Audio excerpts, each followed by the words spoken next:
জুলাই সনদের ভিত্তিতে নির্বাচন সহ ৫ দাবি আদায়ে বিক্ষোভ কর্মসূচি ঘোষণা করেছে জামায়াতে ইসলামী। সোমবার দুপুরে সংবাদ সম্মেলনে দলের নায়েবে আমির ডাক্তার সৈয়দ আব্দুল্লাহ মোহাম্মদ তাহের এই কর্মসূচির ঘোষণা দেন। তিনি জানান, ১৮ সেপ্টেম্বর ঢাকায়, ১৯ সেপ্টেম্বর বিভাগীয় শহর ও ২৬ সেপ্টেম্বর সারা দেশে বিক্ষোভ মিছিলের কর্মসূচি পালন করা হবে। সরকার পিআর পদ্ধতিতে নির্বাচনের ঘোষণা না দিলে সমমনা দলগুলোকে নিয়ে জামায়াতে ইসলামী আন্দোলনে নামবে। জামায়াত সহ বেশ কয়েকটি ইসলামী দল পিআর পদ্ধতিতে নির্বাচনের জন্য গত কয়েক মাস ধরে দাবি জানিয়ে আসছে, তবে বিএনপি এই দাবির বিপক্ষে। বাংলাদেশ জামাত ইসলামের পক্ষ থেকে আজ 15 সেপ্টেম্বর আন্দোলনের 5 দফা গণদাবি জাতির সামনে তুলে ধরছি।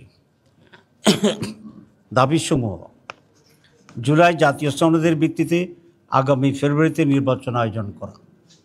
2, আগামী জাতীয় নির্বাচনে উভয় কক্ষে পিআর পদ্ধতি চালু করা।